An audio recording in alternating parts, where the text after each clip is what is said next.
The true cost of hydroelectric power is kept hidden from the public. The green energy that is touted by officials and salesmen is a myth. While the Skagit River project may have a minimal impact, the rest of the dams that power Seattle have permanently ended the migration of salmon from the ocean to the mountains.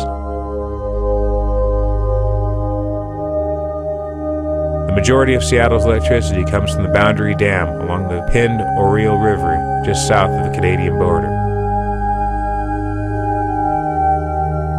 The rest of it comes from the Bonneville Power Administration, the organization that maintains the dams along the Columbia River.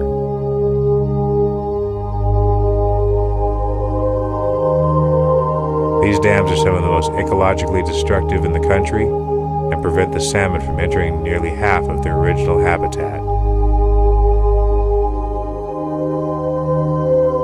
They have turned the river into a giant machine and mechanized what was once wild and free. In a few of the dams, fish are herded up ladders and allowed access to the next portion of the tamed river.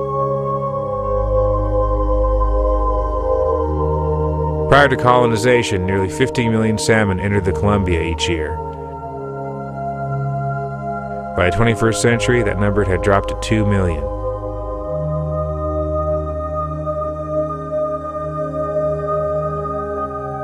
The salmon were once the primary sustainers of human life in the Pacific Northwest, just as they were for the bears, the eagles, and the seals.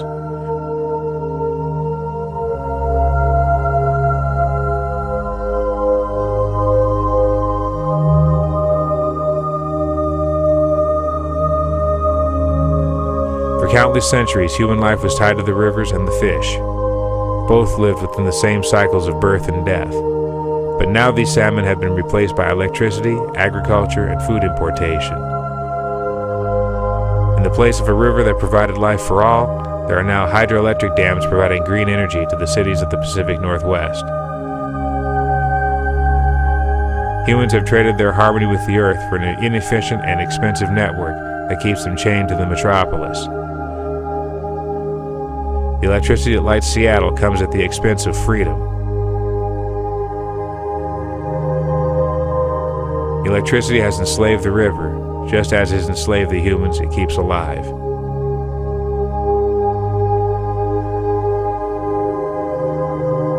The electricity generated from the river is wasted every day on pointless distractions. Since the early 20th century, City Light has created a vast market for its cheap green energy, and that market is always increasing. Electricity flickers nearly everywhere, constantly traveling through the transformers, cables, and wires, and there is scarcely anything that does not rely on this energy stolen from the rivers.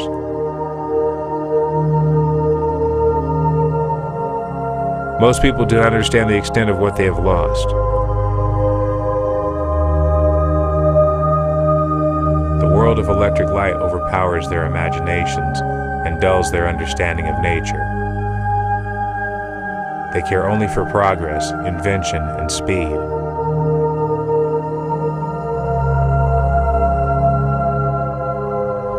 Everything in this electronic world moves in a straight line, and it has its specific location within the network. Nothing must be out of order, and everything must function properly. If there is an error, the entire network will crash, leaving people to inhabit the dreadful reality they have created for themselves.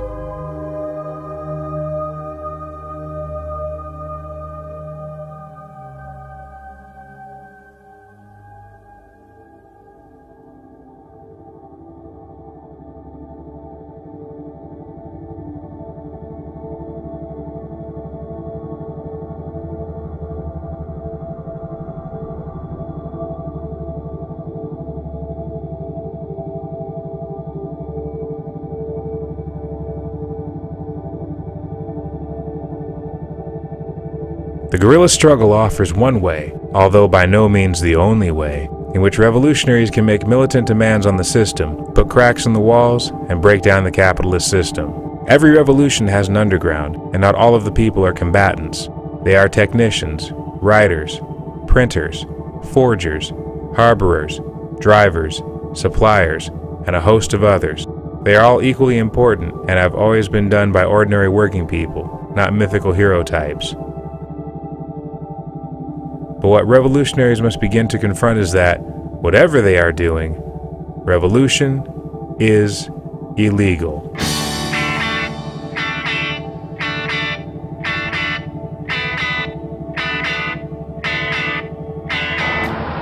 Get up, eat breakfast, maybe have a house meeting about what our next target should be, our financial situation. We had a van that we would use and that we'd park out in front of a bank, and